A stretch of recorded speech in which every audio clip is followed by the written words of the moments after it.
बोलो श्यावर रामचंद्र भगवान की जय। आज का प्रसंग है अर्जुन जी से भगवान श्री कृष्ण इतना प्यार क्यों करते थे। इस बारे में एक प्रसंग है जो आपको सुना रहे हैं। प्रेम से सुने। अच्छा लगे तो चैनल को सब्सक्राइब करें और अपने इष्ट मित्रों को भी शेयर करें ताकि वो भी सुन सके। एक बार कैलाश के शिखर पर श्री गौरी शंकर भगवत भक्तों के विषय में कुछ वार्तालाप कर रहे थे। उसी प्रसंग में जगत जननी श्री पार्वती जी ने आशुतोष श्री भोले बाबा से निवेदन किया, भगवान जिन भक्तों की आप इतनी महिमा वर्णित करते हैं उनमें से किसी के दर्शन कराने की कृपा कीजिए। आपके श्रीमुख से भक्तों की महिमा सुनकर मेरे चित्त में बड़ा आह्लाद हुआ है। प्राण प्रिया उमा के ये वचन सुनकर श्री भोलेनाथ उन्हें साथ लेकर इंद्रप्रस्थ को चले और वहां कृष्ण सखा अर्जुन के महल के द्वार पर जाकर द्वारपाल से पूछा, कहो इस समय अर्जुन कहाँ है? उसने कहा, इस समय महाराज शयनागार में पड़े हुए हैं।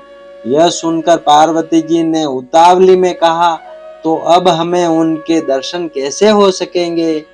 प्रिया को अधीर देखकर श्री महादेव जी ने कहा, देवी भक्त को उसके इष्ट देव भगवान के द्वारा ही जगाना चाहिए, अतः मैं इसका प्रयत्न करता हूँ।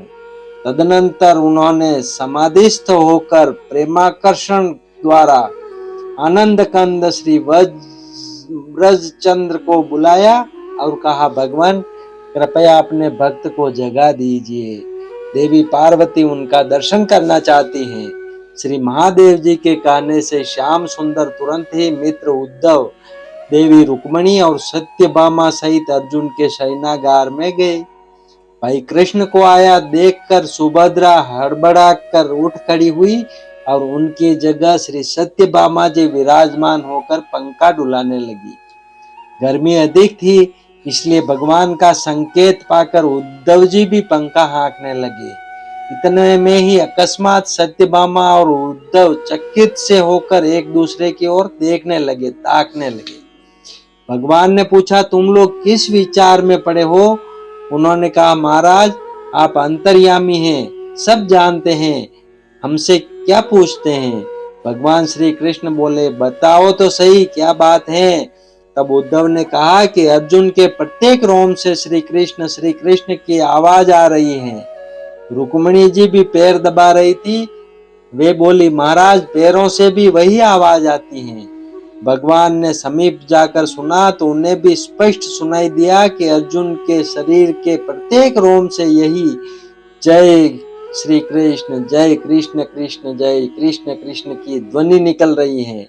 तब तो भगवान उसे जगाना भूलकर स्वयं भी उसके प्रेम पाश में बंध गए और गदगद होकर स्वयं उसके चरण दबाने लगे।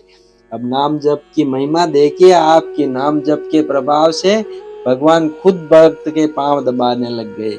इधर महादेव और पार्वती को प्रतीक्षा करते हुए जब बहुत देर हो गई तब उन्होंने ब्रह्मा जी को बुलाकर अर्जुन को जगाने के लिए भेजा, किंतु अंतःपुर में पहुंचने पर ब्रह्मा जी भी अर्जुन के रोम रोम से कृष्ण कृष्ण की ध्वनि सुनकर और स्वयं भगवान को अपने भक्त के पांव पलटते देखकर अपने प्रेमावेश को न रोक सके एवं अपने चारों मुखों से वेद स्तुति करने लगे। जब ब्रह्मा जी की प्रतीक्षा में भी श्री महादेव और पार्वती को बहुत समय हो गया तब उन्होंने देवर्षि नारद जी का आह्वान किया। अब की बार वे अर्जुन को जगाने का बीड़ा उठाकर चले, किंतु शयनागार का अद्भुत दृश्य देख सुनकर उनसे भी न रहा गया। वे भी अपनी वीणा की खूंटियां कसकर हरि कीर्तन में तल्लीन हो गए। जब उनके कीर्तन की ध्वनि भगवान शंकर के कान में पड़ी तो उनसे और अधिक प्रतीक्षा न हो सकी।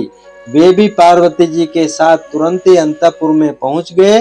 वहां अर्जुन के रोम रोम से जय कृष्ण का मधुर नाद सुनकर उनसे भी न रहा गया। उन्होंने भी अपना त्रिभुवन मोहन तांडव नृत्य आरंभ कर दिया। साथ ही श्री पार्वती जी भी स्वर और ताल के साथ सुमधुर वाणी से हरि गुण गाने लगी। इस प्रकार वह संपूर्ण समाज पर प्रेमोन्मत्त हो गया। भक्तराज अर्जुन के प्रेम प्रवाह ने सभी को सराबोर कर दिया। धन्य है अर्जुन और धन्य है उनकी सख्य भक्ति। बोलो श्यावर रामचंद्र भगवान की